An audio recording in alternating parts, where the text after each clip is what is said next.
உங்களுக்கு healthy veins maintain பண்ணணுமா? இதுக்கான டாப் 10 டூஸ் அண்ட் டோன்ட்ஸ் எதெல்லாம் பண்ணலாம், எதெல்லாம் பண்ணக்கூடாதுன்னு பற்றி நம்ம இன்றைக்கி பேசலாம்.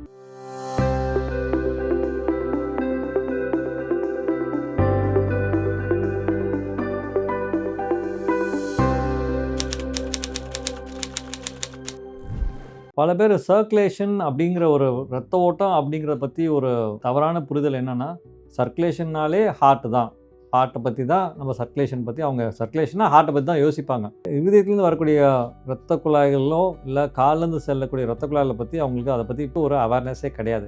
சர்க்குலேஷனாக ஹார்ட்டோடு நிப்பாட்டிக்கிறாங்களே தவிர காலில் இருக்கக்கூடிய ரத்த ஓட்டத்தை இல்லை மற்ற உறுப்புகளுக்கு வந்து போகக்கூடிய ரத்த ஓட்டத்தை எப்படி இம்ப்ரூவ் பண்ணிக்கணுங்கிற ஒரு புரிதல் வந்து கம்மியாக தான் இருக்குது. ஸோ அதை பற்றி நம்ம இன்றைக்கி பேசலாம். இதில் வந்து எதெல்லாம் பண்ணலாம், எதெல்லாம் பண்ணக்கூடாதுன்னு பார்க்கும்போது ஃபஸ்ட்டு டாப் 10ல் இருக்கக்கூடிய டூஸ் அப்படின்னு பார்த்தோம்னா, ஃபஸ்ட்டு நீங்கள் ஆக்டிவாக இருக்கணும். ஒரே இடத்துல நீண்ட நேரம் உட்காந்துட்டு அப்படியே செடன்ட்ரியாக இருக்கக்கூடாது.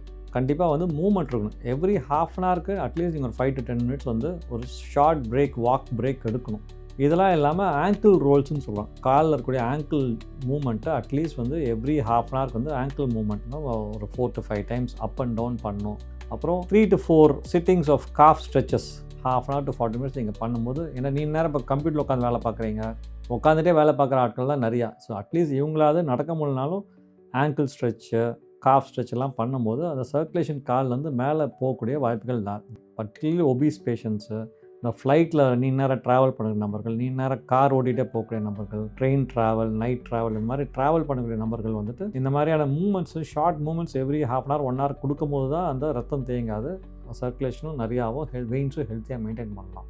செகண்ட் டூஸ் அண்ட் டோன்ட்ஸ்ன்னு பார்க்கும்போது, ஒபீஸாக இருந்தோம்னா கண்டிப்பாக சர்க்குலேஷன் வந்து அஃபெக்ட் ஆகும். ஸோ வந்து நம்ம வந்து எவ்வளோக்கு எவ்வளோ வெயிட் ரிடக்ஷன் அந்த மெஷர்ஸ் எடுக்கிறோமோ, இன்னும் ஜாகிங்கோ, low intensity cycling, jogging, swimming, இந்த மாதிரியான ஒரு லோ இன்டென்சிட்டி எக்ஸசைஸ் பண்ணிவிட்டு வீக்லி 3 days or 4 days பண்ணிவிட்டு வெயிட் ரிடக்ஷன், வெயிட் மெயின்டெனன்ஸ் ரொம்ப முக்கியம். ஒபீஸாக இருந்தால் ரத்தம் தேங்கக்கூடிய வாய்ப்புகள் ஜாஸ்தி, வெயின்ஸ் இன்னும் அஃபெக்ட் ஆகி வேரிகோஸ் வெயின்ஸ் வரதுக்கோ இல்லை பிளட் கிளாட் வரதுக்கான வாய்ப்புகள் ஜாஸ்தி ஒபீஸ் பேஷண்ட்ஸ்க்கு. ஸோ செகண்ட் வந்து நான் சொன்ன மாதிரி வெயிட் ரிடக்ஷன் ரொம்ப கண்டிப்பாக பண்ணியே ஆகணும்.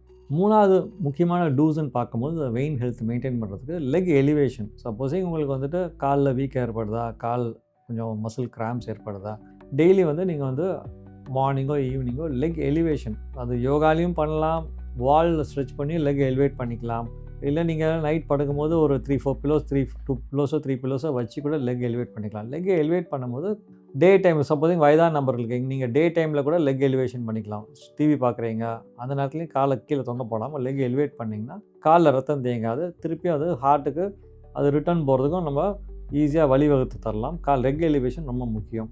எதை வந்து மூணாவது பாயிண்ட், எது நீங்கள் பண்ணக்கூடாதோ, நீண்ட நேரம் லெக்கை க்ராஸ் பண்ணி ஒரு கால் மேலே இன்னொரு கால் போகிறது நீண்ட நேரம் தொடர்ச்சியாக பண்ணக்கூடாது. ஏன்னா அது க்ராஸ் பண்ணுறதுனால அந்த கால்லேருந்து மேலே போகக்கூடிய அந்த இரத்த குழாயை நம்ம வந்து ஒரு அழுத்தம் தரதுனால கீழேருந்து மேலே ரத்தம் வந்து ஒரு ஸ்மூத்தாக போகக்கூடிய வாய்ப்புகள் கம்மி.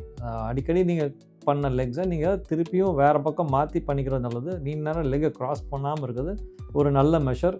காலில் ரத்த தேக்கத்தை ஏற்படுத்தாமல் இருக்கிறதுக்கு அது ஒரு நல்ல மெஷர்.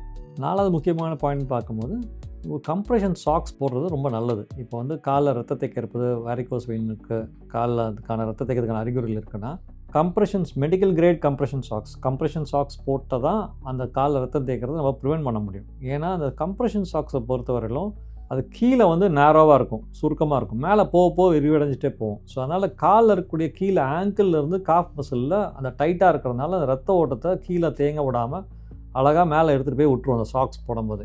எதை போடக்கூடாதுன்னா டைட், இன்னும் ஃபேஷன், அந்த கார்மெண்ட்ஸ்லாம் டைட்டு பேண்ட் போடுறது, இந்த மாதிரிலாம் போடக்கூடாது. ஏன்னா டைட் பேண்ட் போடும்போது என்ன ஆகுதுன்னா 2 இடத்துல அது டைட்டாக இருக்கும். ஒன்று நீ ஜாயின் பக்கத்தில் டைட்டாக இருக்கும், இன்னொன்று இடுப்பு பகுதியில் டைட்டாக இருக்கும். அதனால் கீழேருந்து போகக்கூடிய ரத்த ஓட்டத்துக்கு அது டைட்டாக இருக்கிறதுனால அது ஸ்மூத்தாக போகாது. ஸோ அதனால் டைட் ஃபிட்டிங் கார்மெண்ட்ஸ் வந்து போடக்கூடாது. ஆனால் இதே மெடிக்கல் கம்ப்ரெஷன் சாக்ஸ், டாக்டர் தரக்கூடிய கம்ப்ரெஷன் சாக்ஸ் போட்டிங்கன்னா ரத்த தேக்கம் ஏற்படாது. டைட் பேண்ட் போட்டிங்கன்னா ரத்த தேக்கக்கூடிய வாய்ப்புகள் ஜாஸ்தி, வெயினோட ஹெல்த்துக்கும் அது கொஞ்சம் பாதிப்பு ஏற்படுத்தும். 5வது முக்கியமான பாயிண்ட் பார்க்கும்போது, நல்லா ஹைட்ரேட் பண்ணிக்கணும். நல்லா வாட்டர் இன்டேக் நல்லா இருக்கணும். அப்போ தான் ஒரு ஜூஸோ வாட்டர் இன்டேக்கோ நல்லா நீங்கள் ஹைட்ரேட் பண்ணும்போது வெயின் வந்து நல்லா ஹெல்த்தியாக இருக்கும். பிளட்டும் வந்து ரொம்ப திக்காக போகாமல் நல்ல ஒரு சர்க்குலேஷன் போகிறதுக்கு ஹைட்ரேஷன் நல்லா இருந்துச்சுன்னா அது ஈஸியாக ஃப்ளோ ஆகிறதுக்கு அது ஒரு நல்ல வசதியாக இருக்கும் ஹைட்ரேஷன். இதே வந்து நீங்கள் வந்து ஒரு ஃபாஸ்ட் ஃபுட் சாப்பிட்றீங்க, ஹை சால்ட் இன்டேக் சாப்பிட்றீங்க, உப்பு சத்து நிறையா இருக்கிற சாப்பிட்றீங்க, ஹை சுகரை சாப்பிட்றீங்கன்னா இதெல்லாம் வந்துட்டு அந்த காலில் நீர் தேக்கத்தையும் ரத்த தேக்கத்தையும் அதிகப்படுத்தும். ஸோ அது சாப்பிடக்கூடாது. உப்பு நிறையா இருக்க பொருள் சாப்பிடக்கூடாது. சுகர் நிறையா இருக்க பொருள் சாப்பிட்டோம்னா வாட்டர் ரிட்டன்ஷன் இருக்கும், இன்னும் ரத்த தேக்கம் ஏற்படக்கூடிய வாய்ப்புகள் ஜாஸ்தி. அது வெயினுக்கு ஹெல்த்துக்கு கெடுதல். 6வது முக்கியமான பாயிண்ட்டுன்னு பார்க்கும்போது இப்போ வந்து எது பண்ணலான்னா ஃபுட்வேர் போடும்போது காலில் பாதாணிகள் போடும்போது லோ ஹீல்ஸ் ரொம்ப வந்து லோ ஹீல்ஸ் போட்டிங்கன்னா நம்ம இயற்கையாக நடக்கும்போது அந்த கால்லேருந்து அந்த லோ ஹீல்ஸோட மூமெண்ட் வந்து நல்லபடியாக இருக்கிறதுனால காலில் ஃபுட்டில் இருக்கக்கூடிய சர்க்குலேஷன் அழகாக மேலே ஏறும். இதே ஹை ஹீல்ஸை போட்டிங்கன்னா ஆங்கிள் ஜாயிண்ட்டோட மூமெண்ட்டே ரெஸ்ட்ரிக்ட் ஆகிறதுனால ஃபுட்லேருந்து காஃப் மசில் போகக்கூடிய ரத்த ஓட்டம் சரியான முறையில் போகாது. ஸோ ஹை ஹீல்ஸ் அவாய்ட் பண்ணிக்கணும், லோ ஹீல்ஸ் போட்டு நடக்கிறது நல்லது. 7வது முக்கியமான பாயிண்ட்டுன்னு பார்க்கும்போது காஃப் மசில் ஸ்ட்ரெச்சஸ். நீங்கள் அது வந்து டெய்லி மார்னிங்கும் ஈவினிங்கும் ஒரு 3 செட் ஹீல் வந்து ரைஸ், இந்த ஹீலை பாதத்தில் இருக்கக்கூடிய அந்த ஹீலை ரைஸ் பண்ணி 15 டைம்ஸ் ரைஸ் பண்ணி 3 செட் 3x15, ஓகேங்களா? அந்த மாதிரி மார்னிங்கோ ஆஃப்டர்நூனோ ஈவினிங்கோ நடுவில் எப்போலாம் டைம் கிடைக்கும் அந்த ஹீலை வந்து நீங்கள் ரைஸ் பண்ணுறதுனால காஃப் மசில் இன்னும் நல்லா கண்ட்ராக்ட் பண்ணி அது இன்னும் ரத்த ஓட்டத்தை மேலே இன்னும் நல்லா செலுத்தக்கூடிய ஒரு வாய்ப்பு உண்டு பண்ணி தரோம். ஸோ காஃப் மசில் ஸ்ட்ரெச் வந்து ரொம்ப முக்கியம். ஸோ இதை நீங்கள் எக்ஸசைஸ் பண்ணாமல் நீங்கள் வந்து செடென்ட்ரியாக இருந்துட்டிங்கன்னா வெயின் ஹெல்த்துக்கு கெடுதல். ஸோ அது வந்து நீங்கள் பண்ணக்கூடாது. ஒரே இடத்துல இருக்கிறது, எக்ஸசைஸ் பண்ணாமல் ஸ்ட்ரெச் பண்ணாமல் இருக்கிறது ரத்த தேக்கத்தை இன்னும் அதிகப்படுத்தும். 8வது முக்கியமான பாயிண்ட்டுன்னு பார்த்தீங்கன்னா நீண்ட நேரம் ட்ரைவ் பண்ணுறீங்களா, இல்லை நீண்ட நேரம் ட்ராவல் பண்ணுறீங்களா, நீண்ட நேரம் ட்ரெயினில் போகிறீங்களா, இந்த மாதிரியான நீண்ட நேரம் கண்டினியூஸாக நடவட இல்லாமல் பண்ணுறது வந்து பிளட் கிளாட்டை நிறைய பேர் குண்டு பண்ணுறது பார்க்குறோம். நிறைய பேர் taxi drivers over night drive பண்ணுவாங்க, நெக்ஸ்ட் டே கால் ஸ்வெல்லிங் டைட்டாக இருந்து பிளட் கிளாட்டோட வரதையும் நாங்கள் பார்க்குறோம். ஸோ இந்த மாதிரி லாங் டியூரேஷன் ட்ரைவ் பண்ணுறீங்கன்னா நடுவில் you have to take a break எடுத்துகிட்டு ஒரு 5-10 மினிட்ஸ் நடந்துட்டு காஃப் மசில் ஸ்ட்ரெச் பண்ணுறது, தண்ணி குடிக்கிறது, இதெல்லாம் நீங்கள் ஒரு லாங் ட்ரைவ் எடுக்கும்போது கண்டினியூஸாக ஓட்டாமல் நடுவில் பிரேக் எடுக்கிறது நல்லது. இது ஒரு முக்கியமான பாயிண்ட்டு, ஓகேங்களா? அதே மாதிரி நீங்கள் ஃப்ளைட்டில் ட்ராவல் பண்ணுறீங்க, ஆங்கிள் மூமெண்ட்டு, காஃப் மூமெண்ட்டு இதெல்லாம் பண்ணுறது நல்லது. அதே மாதிரி வந்து ஃப்ளைட்டில் ட்ராவல் பண்ணி வந்ததுக்கப்புறமும் ஒரு 3-4 டேஸ் கழிச்சும் பிளட் கிளாட் உருவாகக்கூடிய ஒரு பேஷண்ட்ஸையும் நாங்கள் பார்க்குறோம். ஸோ அதனால் அதுக்கு ஒரு 12 hours ஃப்ளைட், 18 hours ஃப்ளைட், ரொம்ப தூரம் போகிறீங்க அப்படின்னா அதுக்கப்புறமும் ஹை ரிஸ்க்காக இருக்கக்கூடிய நபர்கள் வந்து பிளட் தின்னர்ஸ் வந்து சாப்பிட வேண்டிய அவசியமும் வரலாம். ஸோ ஒரு 3-4 டேஸ் கழிச்சும் பிளட் கிளாட் வரக்கூடிய வாய்ப்புகளும் ஜாஸ்தி. ஸோ இதெல்லாம் நீங்கள் மூமெண்ட்ஸ் வந்து அடிக்கடி இருந்தீங்கன்னா அந்த கிளாட் வரக்கூடிய வாய்ப்புகள் கம்மி பண்ணும். 9வது முக்கியமான பாயிண்ட்னு பார்க்கும்போது இந்த மாதிரி காலில் ரத்தம் தேய்க்கக்கூடிய நபர்கள், இல்லை காலில் ஏற்கனவே வந்து அரிப்பு ஏற்படுது, தோல் கருப்பாகுது, மசில் பெயின் இருக்குது, கால் வீக்கம் ஏற்படுது, இந்த மாதிரி நபர்கள் கண்டிப்பாக டாக்டர் அணுகி இதுக்கான ஒரு அல்ட்ராசவுண்ட், சிம்பிள் அல்ட்ராசவுண்ட் பண்ணாலே காலில் இருக்கக்கூடிய சர்க்குலேஷன் எப்படி இருக்குங்கிறது கண்டுபிடிச்சிடலாம். அட்லீஸ்ட் ரொட்டீனாக ப்ராப்ளம் இருக்கக்கூடிய நபர்கள், சுகர் வந்த பேஷண்ட்ஸு, வேரிகோஸ் வந்த நபர்கள், பிளட் கிளாட் வந்த நபர்கள் இயர்லி ஒன்ஸாவது வந்து ரொட்டீன் ஸ்க்ரீனிங் வந்து பார்த்திங்கன்னா அது மேற்கொண்டு இன்னும் அதிகமாக தான் தீவிரமாகதாங்கிறத நமக்கு பார்த்துக்கலாம்.